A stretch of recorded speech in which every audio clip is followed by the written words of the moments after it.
దేవుని పరిశుద్ధ నామమునికి స్తోత్రములు. మీ అందరికీ వందనాలు. నా కొరకు ప్రార్థిస్తున్న ప్రతి వారికి కృతజ్ఞతాస్తుతులు. మరి కీర్తనలు 119 కీర్తన 161 కీర్తనకారుడు ఏమంటున్నాడంటే, అధికారులు నిర్నిమిత్తముగా నన్ను తరుముదురు, అయినను నీ వాక్య భయము నా హృదయమందు నిలుచుచున్నది. చూడండి, అంతకుముందు మరి మన బైబిల్ చరిత్రలో కూడా అనేక అధికారులు మరి అనేకులను తరిమి ఉన్నారు. ఎంతో విధముగా నిర్నిమిత్తముగా ఎటువంటి కారణము లేకుండా ఎంతో మంచిగా జీవిస్తున్న, న్యాయముగా జీవిస్తున్న వారిని కూడా తరిమారు. దానియేలును మరి సింహపురిలో వేశారు.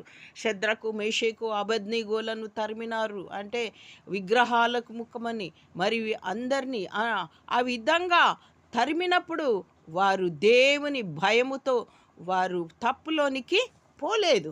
అట్లాగే ఈ కీర్తనకారుడు అంటున్నాడు, నీ వాక్య భయము నా హృదయమందు నిలుచుచున్నది. ఈ రోజులలో మనల్ని అధికారులు తరుముచున్నను, మీకు ఎటువంటి బెనిఫిట్స్ రావు అన్నాను.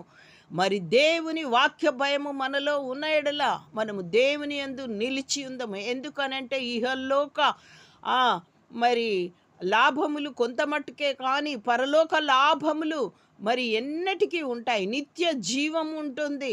మరి మనకి అక్కడ దొరికే పరలోకము సంతోషము ఎల్లప్పుడూ ఉంటుంది. ఇహలోక సంతోషము కొద్ది మట్టుకే, కానీ కొద్ది రోజులు మాత్రమే మనకు శ్రమ, కానీ పరలోకములో నిత్య ఆనందం ఉంటుందని దేవుని వాక్యము మన హృదయంలోనికి రావాలి. కీర్తనకారునికి ఏ విధంగా అయితే అధికారులు నిర్నిమిత్తంగా నన్ను తరుముదురు, అయినను నీ వాక్య భయము నా హృదయమందు నిలుచుచున్నది అని అన్నాడో, ఆ విధంగా మనకి కూడా హృదయంలో వాక్య భయం ఉండి మనము మరి దేవుని విడిచి మరి వేరొకరిని మనము అనుసరించకూడదని మరి కీర్తనకారుడు మనల్ని బలపరుస్తున్నాడు. చూడండి, 119 కీర్తన 112 వచనంలో, నీ కట్టడలను గైకొనుటకు నా హృదయమును నేను లోబరుచుకొని ఉన్నాను అంటున్నాడు. మన హృదయాలను మనం లోబరుచుకొని ఉండాలి. ఆ విధంగా అంతేకాదు,